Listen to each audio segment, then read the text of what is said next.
Portugal apenas llevaba unas horas en esta Copa del Mundo cuando una tormenta mediática comenzó a crecer con una velocidad imposible de ignorar. Lo que debía ser el inicio de una campaña ilusionante para una generación considerada por muchos como la más talentosa de la historia del fútbol portugués terminó convirtiéndose en el origen de una polémica que ha dividido a aficionados, periodistas, exjugadores y expertos de todo el mundo. Todo comenzó tras el empate 1-1 frente a la República del Congo, un resultado que, sobre el papel, parecía insuficiente para una selección construida para competir por el título mundial.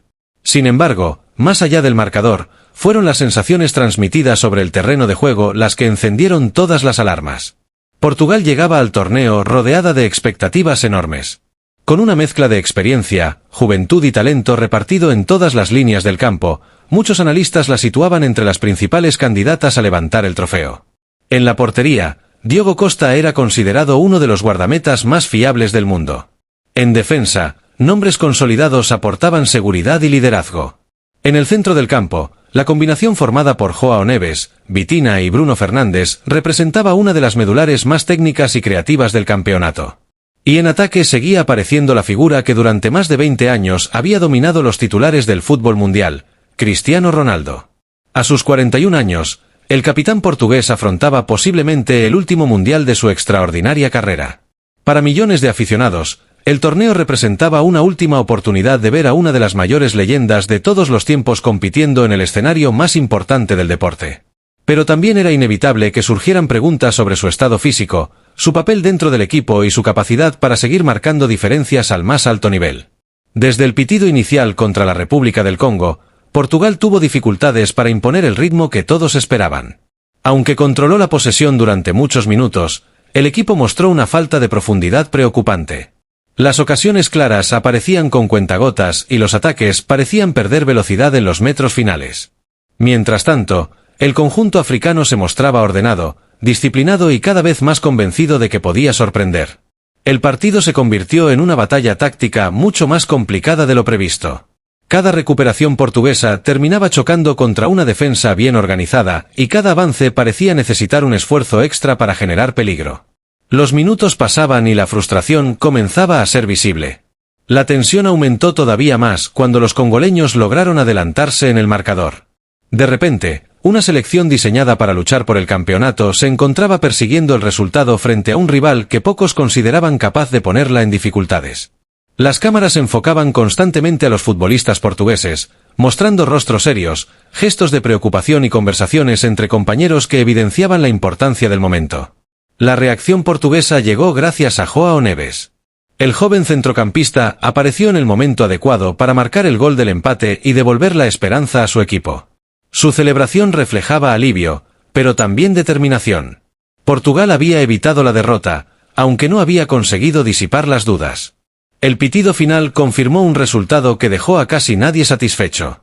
Los jugadores abandonaron el terreno de juego conscientes de que el rendimiento mostrado estaba muy por debajo de las expectativas generadas antes del torneo. Fue entonces cuando comenzó la verdadera tormenta. En la zona mixta, las preguntas de los periodistas se concentraron rápidamente en Cristiano Ronaldo. Como ocurre desde hace más de 2 décadas, cualquier resultado de Portugal termina siendo analizado a través de la figura de su capitán. Algunos periodistas preguntaron por el funcionamiento colectivo del equipo. Otros insistieron en conocer la opinión de los jugadores sobre el rendimiento ofensivo. Pero una respuesta en particular terminó provocando un debate gigantesco. João Neves, autor del único gol portugués, fue consultado sobre el papel de Cristiano dentro del grupo. Su respuesta fue respetuosa, serena y aparentemente sencilla. Reconoció todo lo que Cristiano había hecho por Portugal, por la selección y por la historia del fútbol.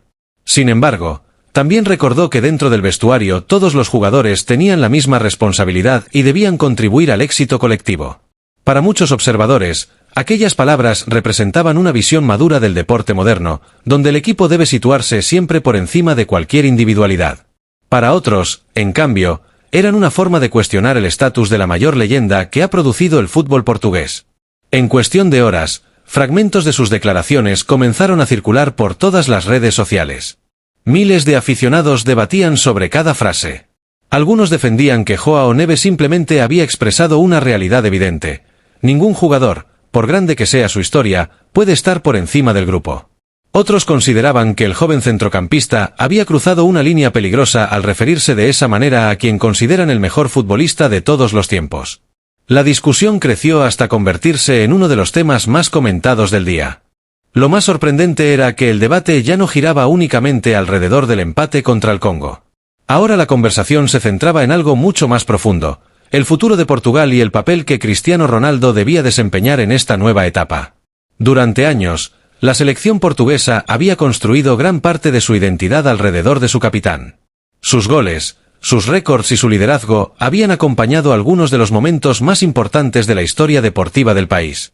Pero el paso del tiempo es una realidad que ningún deportista puede evitar. La gran pregunta era si Portugal debía seguir dependiendo de su leyenda o si había llegado el momento de entregar completamente las llaves del proyecto a una nueva generación de futbolistas. Mientras las redes sociales continuaban ardiendo, apareció un nuevo elemento que alimentó todavía más la polémica. Bruno Fernández, considerado por muchos como uno de los líderes deportivos de la selección, realizó un gesto de apoyo hacia João Neves.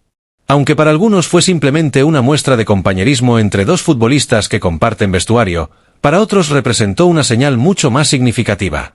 Los medios deportivos comenzaron inmediatamente a especular sobre posibles divisiones internas, diferencias de opinión e incluso tensiones relacionadas con el liderazgo del equipo. Ninguna de esas teorías estaba confirmada, pero el debate ya había tomado vida propia. Cada gesto era analizado al detalle. Cada fotografía era interpretada como una pista. Cada comentario generaba cientos de nuevas teorías. La situación alcanzó tal dimensión que antiguos jugadores portugueses comenzaron a intervenir públicamente. Algunos defendieron la necesidad de proteger a Cristiano Ronaldo de las críticas excesivas. Otros insistieron en que el fútbol evoluciona constantemente y que todas las selecciones deben prepararse para el relevo generacional. Lo cierto es que ambas posiciones encontraban argumentos sólidos. Por un lado, Cristiano seguía siendo una figura de enorme influencia dentro y fuera del campo. Su experiencia en grandes torneos era incomparable. Su capacidad para soportar la presión seguía siendo una referencia para los más jóvenes. Pero, por otro lado, Portugal contaba ahora con una generación extraordinaria de futbolistas capaces de asumir responsabilidades que antes recaían exclusivamente sobre sus hombros. En medio de todo este ruido mediático, Roberto Martínez observaba la situación desde una posición extremadamente delicada. El seleccionador sabía que cualquier decisión relacionada con Cristiano Ronaldo sería examinada por millones de personas. Mantenerlo como pieza central podía interpretarse como una muestra de confianza y respeto hacia una leyenda. Reducir su protagonismo podía entenderse como una apuesta valiente por el futuro. Ninguna de las dos opciones estaba libre de riesgos. Mientras tanto, el resto del equipo intentaba concentrarse en la competición. Los jugadores repetían en entrevistas que el objetivo seguía siendo avanzar en el torneo y luchar por el campeonato. Sin embargo, era imposible ignorar el ruido exterior. Portugal ya no estaba siendo analizada únicamente por su fútbol.